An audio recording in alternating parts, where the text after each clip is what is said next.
What if the traditions of certain cultures defy all logic, seeming utterly unbelievable or even shocking to an outsider? What if what's considered perfectly normal in one corner of the world would be deemed insane or horrifying in another, highlighting the astonishing diversity of human belief and practice?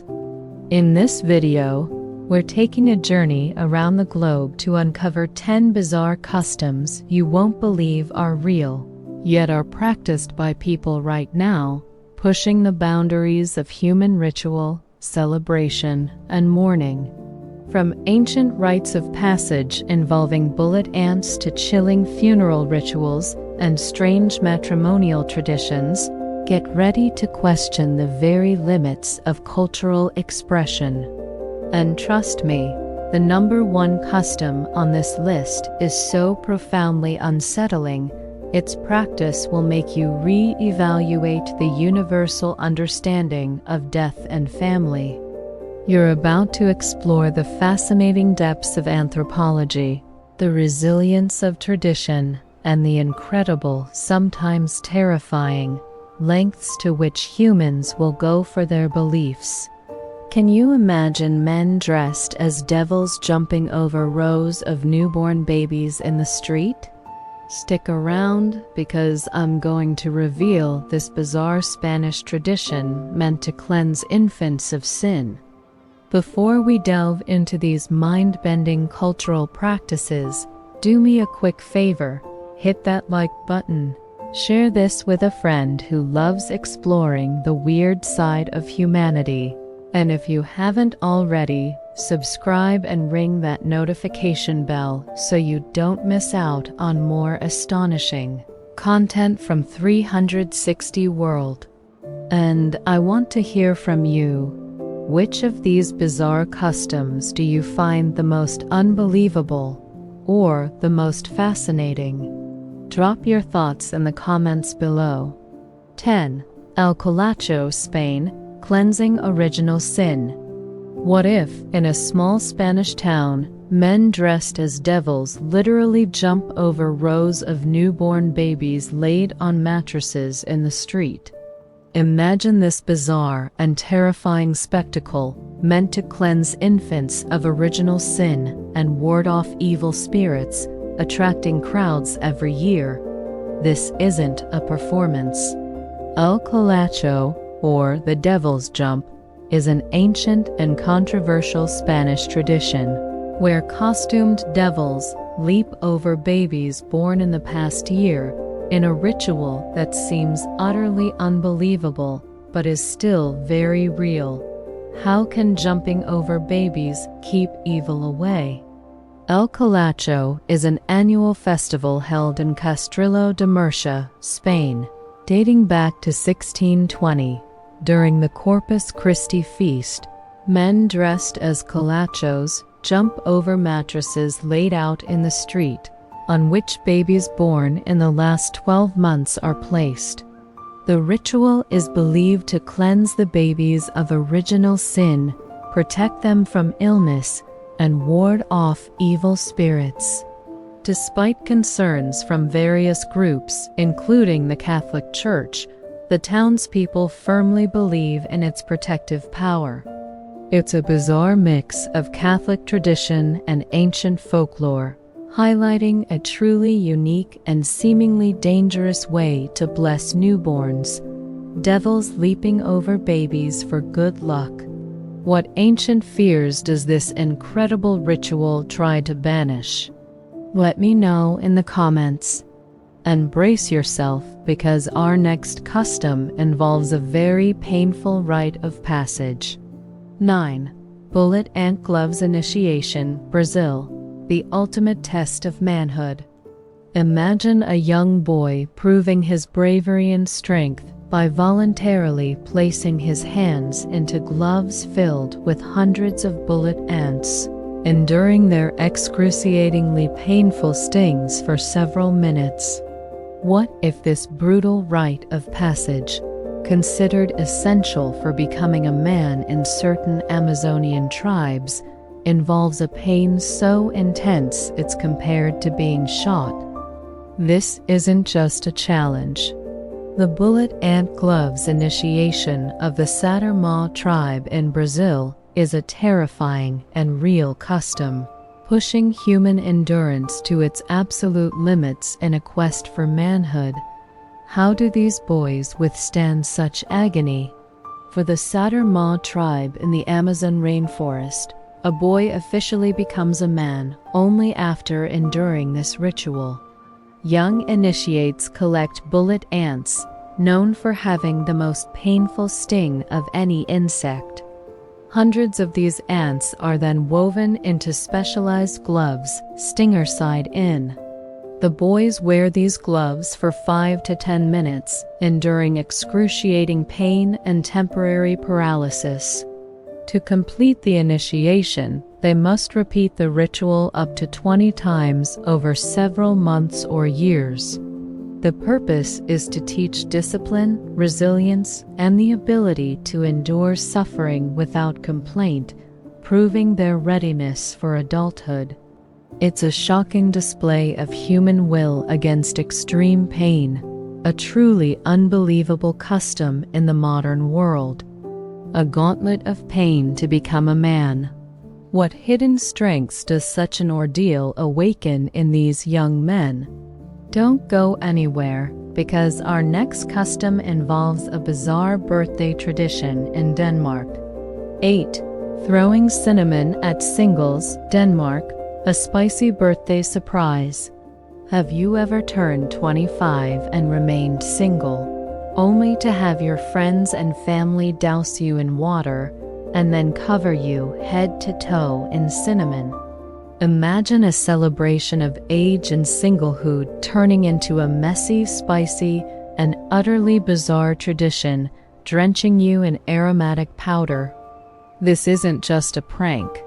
Throwing cinnamon at singles is a strange, yet very real, Danish birthday custom, where unmarried 25-year-olds are playfully coated in cinnamon, often as a light-hearted jab at their single status. Why do they get covered in spice? In Denmark, if you reach your 25th birthday and are still unmarried, your friends and family will often engage in this peculiar ritual. The celebrant is usually first doused with water, and then covered liberally with cinnamon powder, sometimes even tied to a lamppost to ensure full coverage. The tradition is believed to originate from the old practice of spice salesmen who often traveled extensively and remained bachelors. It's a playful public acknowledgement of their single status and a light-hearted way to poke fun, but it can be quite overwhelming for the recipient. It's a testament to Denmark's unique sense of humor and how cultural norms can create truly bizarre, yet harmless, forms of celebration. Covered in cinnamon for being single. What other hilarious yet messy birthday traditions exist? Up next, a truly horrifying practice to honor the dead. 7. Finger amputation, Indonesia. A ritual of grief. What if, in certain remote tribes, women express profound grief by physically amputating a portion of their own fingers when a loved one dies? Imagine a community where the ultimate expression of sorrow involves tying a string around a finger joint until it goes numb, then severing it with an axe, believing the pain eases the suffering of the deceased. This isn't just a symbolic gesture. Ikipalan, the finger-cutting ritual of the Dani tribe in Papua, Indonesia, is a chilling and deeply personal practice of mourning, revealing an extreme form of physical sacrifice in the face of loss. How does cutting off a finger help the dead find peace? For the Dani tribe, when a beloved tribe member dies, particularly a husband or child, female relatives may engage in ikipalan. A string is tightly tied around the upper joint of a finger for several minutes to numb it, and then a family member, often a sibling or parent, cuts off the top portion of the finger with an axe or stone blade. The belief is that the immense physical pain endured by the woman helps to ease the spiritual pain and suffering of the deceased, allowing their soul to find peace. The severed finger is then dried and either stored or buried. While the practice has been officially banned by the Indonesian government and is largely dying out, older women in the Dani tribe still bear the scars of this profound and brutal expression of grief. A piece of you, sacrificed for the departed. What depths of pain and belief can human grief reach? Don't go anywhere, because our next custom involves smashing dishes before a wedding. 6. Polterabend, Germany. Breaking dishes for good luck. Have you ever witnessed a pre-wedding party where guests intentionally smash porcelain dishes, ceramics, and flower pots, leaving a huge mess for the bride and groom to clean up together? Imagine a cacophony of breaking crockery, celebrating future happiness through deliberate destruction. This isn't just a wild party. Polterabend is a traditional German wedding custom where friends and family break porcelain to ward off evil spirits and teach the couple about working together, a bizarre yet meaningful ritual. How does breaking dishes bring good luck to a marriage? Polterabend, meaning evening of making a racket, is typically held on the eve of a German wedding. Guests bring porcelain items, dishes, plates, flower pots, tiles, anything ceramic or porcelain, but not glass, as broken glass is considered bad luck, and smash them on the ground. The noise and broken shards are believed to drive away evil spirits. After the smashing, the bride and groom must work together, often hand in hand, to sweep up the broken pieces. This act symbolizes the challenges they will face in their marriage and the importance of working together to overcome difficulties. It's a loud, messy, and unique way to wish a couple happiness and prepare them for married life. A symphony of shattering plates for a happy marriage. What strange lessons about partnership can broken crockery teach? Coming up next, a truly horrifying ritual of infant tossing. 5. Baby tossing, India. A leap of faith for blessings. What if? In certain communities, infants are literally tossed from the roof of a temple, sometimes 50 feet high, into a sheet held by a crowd below, as a blessing for health and prosperity. Imagine watching a baby plunge through the air, caught by a blanket, in a ritual that seems utterly terrifying and dangerous. This isn't a game. Baby tossing is a controversial, yet deeply rooted, ritual practiced in some parts of India, where babies are thrown from temple roofs to seek divine blessings, baffling outsiders with its sheer perceived risk. How does throwing a baby bring it good health? The baby tossing ritual has been practiced for centuries in parts of Karnataka and Maharashtra states in India, particularly by Hindu and Muslim communities. Infants, often those who are perceived as weak or unhealthy, are dropped from a height from a temple roof or platform. Below, a crowd stretches a large sheet or blanket to catch the baby. The tradition is believed to bring good luck, health, prosperity, and courage to the child. While proponents claim no serious injuries occur due to the careful catching, the practice is highly controversial, condemned by child rights organizations, and officially banned by the Indian government. Despite the ban, it still reportedly occurs in some remote areas, a chilling testament to the power of tradition over perceived risk. Infants airborne for blessings. What desperate hopes drive such a terrifying act of faith? Don't go anywhere, because our next bizarre custom involves living with the deceased. 4. Famadihana, Madagascar. Dancing with the dead. What if every few years, in a joyous family celebration, you exhume the bodies of your deceased relatives, wrap them in new shrouds, and dance with them to live music before reburying them? Imagine a funeral ritual that is less about somber mourning and more about lively reunion with ancestors, disturbing graves for a festive family gathering. This isn't macabre. Famadihana, or the turning of the bones, is a unique and cherished ritual of the Malagasy people in Madagascar, where family tombs are opened every 5 to 7 years for a celebratory exhumation, cleaning, and rewrapping of ancestors' remains, reinforcing family bonds. How does dancing with bones honor the dead? Famadihana is a complex and deeply significant ritual for the Malagasy people, who believe ancestors are powerful intermediaries between the living and God. Every 5 to 7 years, families gather for this joyful event, traveling long distances to reunite.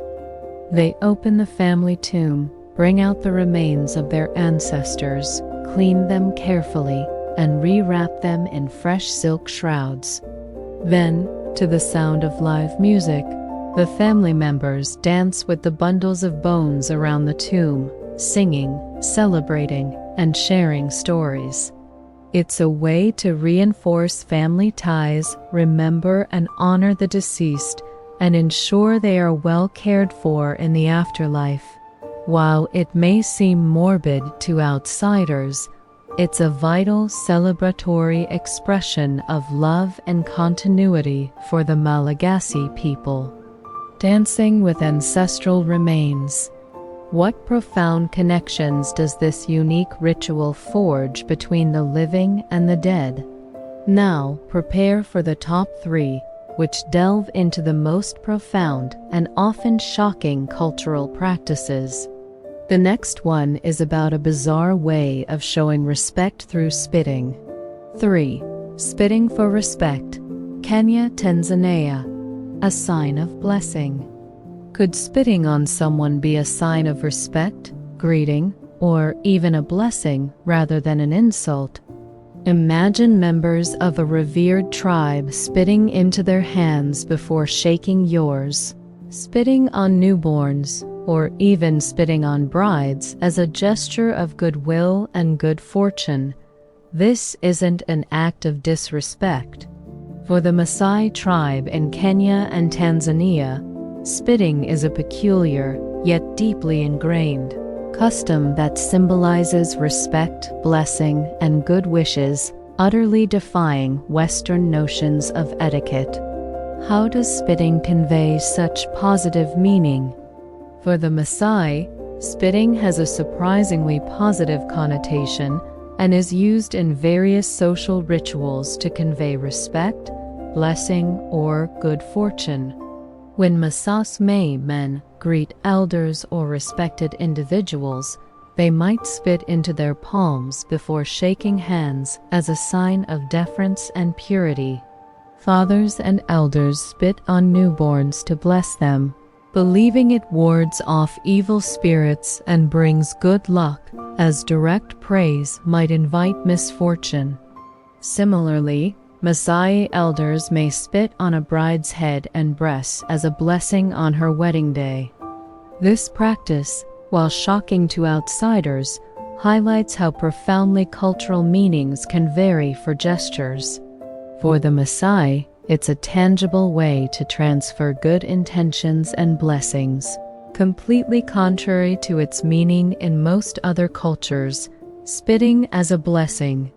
What profound cultural differences lie in simple human gestures?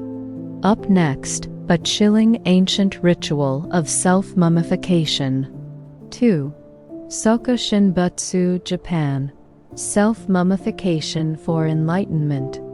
What if Buddhist monks voluntarily embarked on a terrifying, multi-year process of self-mummification while still alive, slowly starving themselves and drinking toxic sap to preserve their bodies for eternal enlightenment? Imagine a path to spiritual transcendence that involves systematically destroying one's own living flesh, becoming a mummified Buddha through extreme asceticism. This isn't just a legend. Sokushinbutsu was a real, albeit rare and banned, practice among certain Buddhist monks in Japan, a chilling testament to extreme devotion and the pursuit of enlightenment through the ultimate physical sacrifice. How could a living person become a mummy? Sokushinbutsu was an ancient Buddhist practice primarily of the Shingon sect in Japan, particularly prevalent in Yamagata Prefecture. Monks would undergo a grueling, multi-stage ascetic process spanning many years to achieve self-mummification while still alive, seeking enlightenment. The process involved first eliminating all body fat by eating a diet of nuts, seeds, and bark over several years.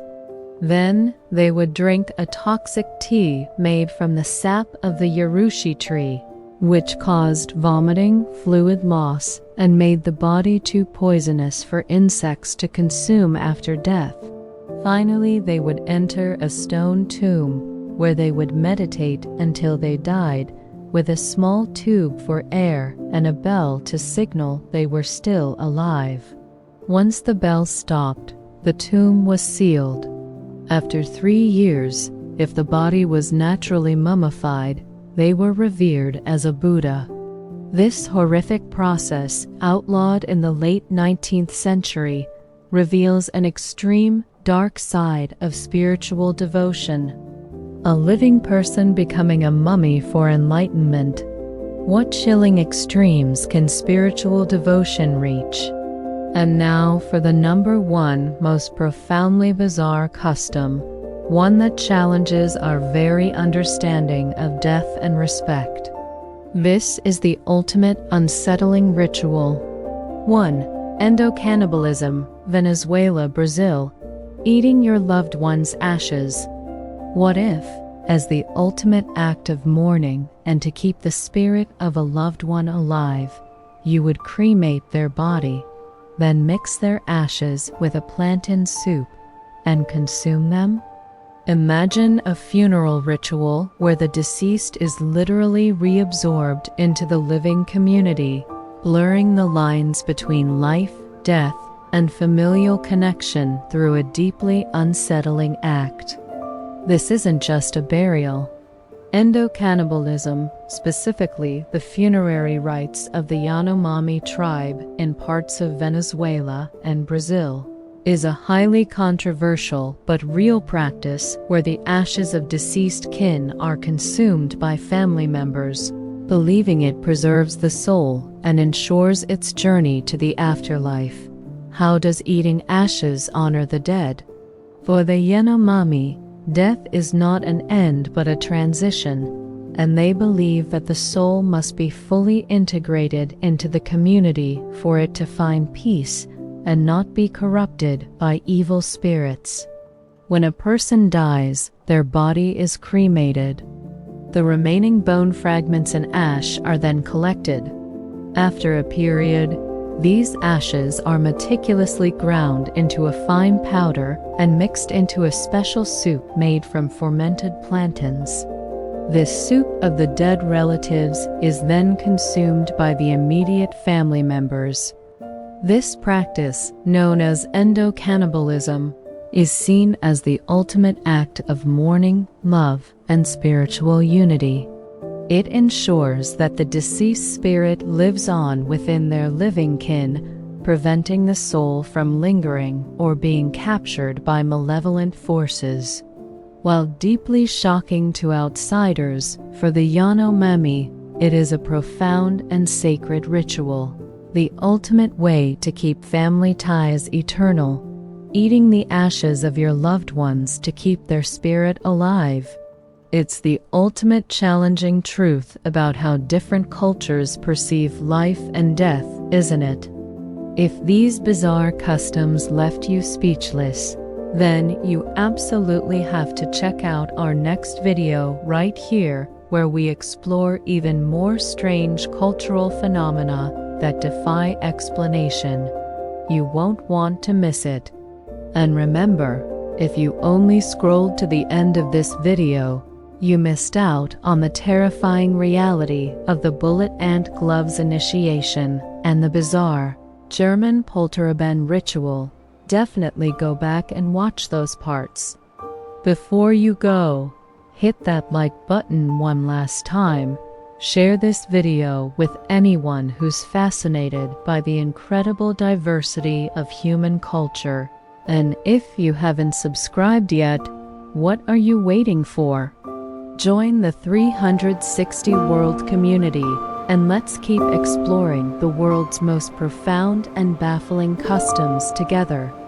Until next time, stay curious, stay questioning, and keep an open mind about what's normal,